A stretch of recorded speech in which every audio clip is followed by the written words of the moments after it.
A federal court has upheld the Australian immigration minister's decision to deny you a travel visa Yes. to re-enter back Yes. into Australia. What is your reaction, to the decision, and is there anything else that you or your lawyers are going to do about it? I'm very disappointed. As I explain now, I'm innocent in any charges they can throw at me. I've done nothing wrong. Over 25 years, not being charged with nothing. Never been to prison. I always obeyed with the law. And being a leader of a motorbike club for 40 something years, only there because the respect and the decision, I'm against it. But there's nothing much I can do. There's nothing much the lawyers can do. It's very wrong, and I've been told by the lawyers it's corruption from high up.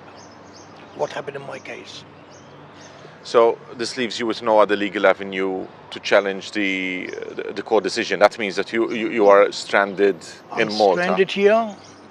I've been in Australia for 40 years, 47 years actually. But this is no steps, no more steps. The High Court, that's where it stops. How is it going to affect your life with your family? Your family is over there. Your business interests are in Australia. Well, I'm here, but my mind is over there. My business over there, my family, grandkids, everything is there. So it will affect me. Thanks God that my son was with me. I gave him the power of attorney, and he takes care of my business for me. How are you going to meet your family? Are you going to be meeting somewhere halfway, in Asia? Are they going to come to Malta? They will probably come and see me, but the thing about it is, even my wife, she wants to come over. But I assure you, after a few months, she wants to go back because that's where the kids and grandkids are.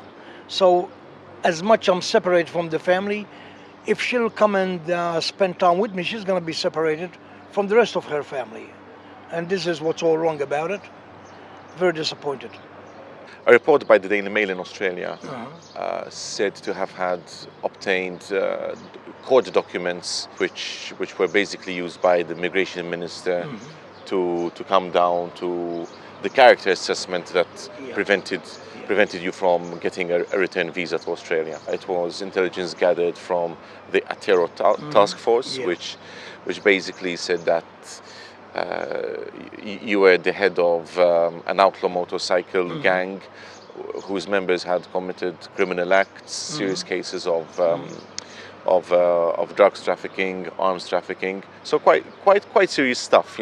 We're seeing you over here in Mostar having a coffee with friends, but then stuff that you read in the news, would have you as the leader of what is effectively a criminal organization. So I mean, how do you reconcile these two? In all fairness, the Pope is the Pope.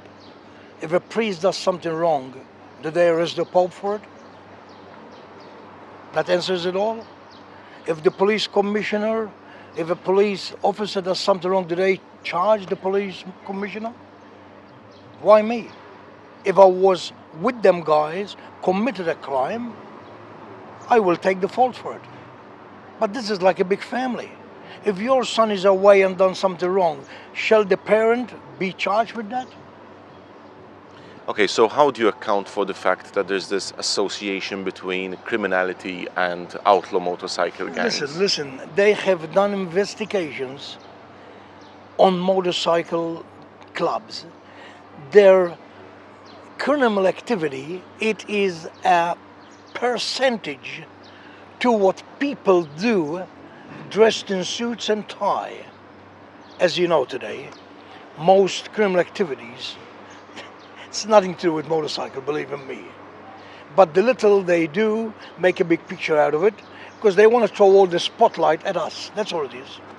A few years ago, there was a memo from Europol, the European Police Agency, which said that members of the rebels and Comancheros coming from Australia into Europe, it would lead to some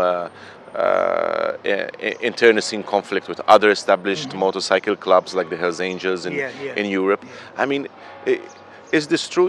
Are people coming from other rival motorcycle clubs? They're coming to Europe and trying to muscle in on the trade? No, that's not the case. That's not the case.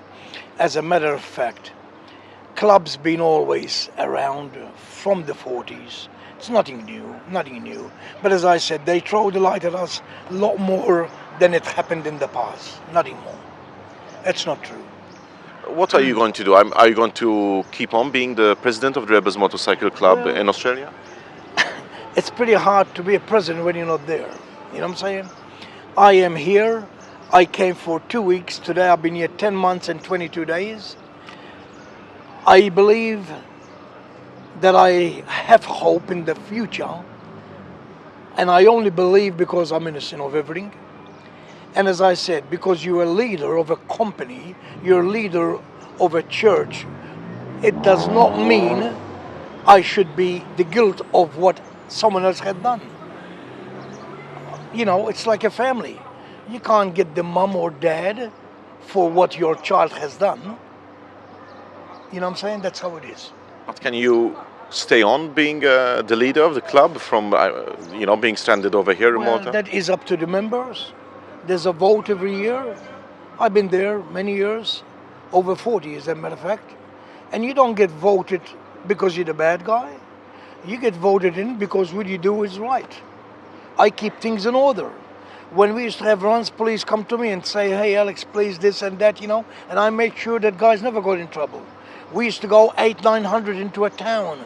We left with respect, and we gave respect, and we got respect. Tell me something, Alex. If you are the chief, the head of an organization, of a club which has, a couple of violent elements, some unruly members, to say the least. Yeah. How do you keep order inside this kind of club? I mean, you have to be a tough guy yourself, Yes, right? You got to. But we got rules. A family run with rules. We got a set of rules that we all agreed on. So when you step out of line, we'll step you at the club.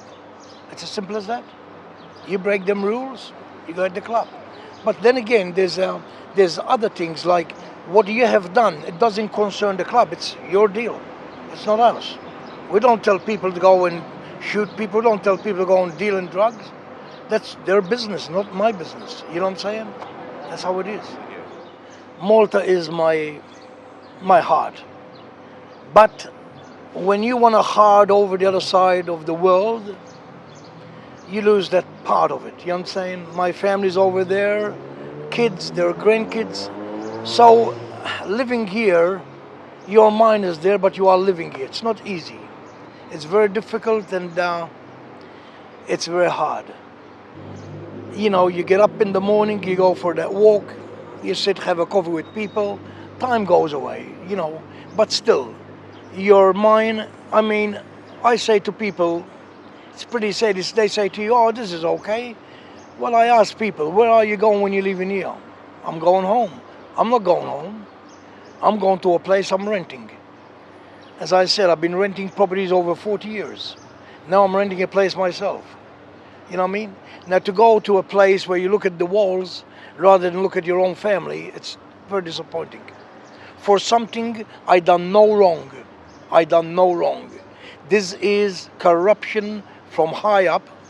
This is a lot of jealousy and a lot of hate. I have received over 1.6 million in compensation, in third-party cases, in people I've sued, the banks and everything else, and I invested in properties in a proper way. I use the money as a tool, which makes money for me from rent. Now they don't like the idea of that because it's like they want to push you to be a criminal. That's what they're doing today. We got people in the club who are tattooists. They don't want them to own a tattoo shop. They sell cars. They don't want them to have the business of selling cars.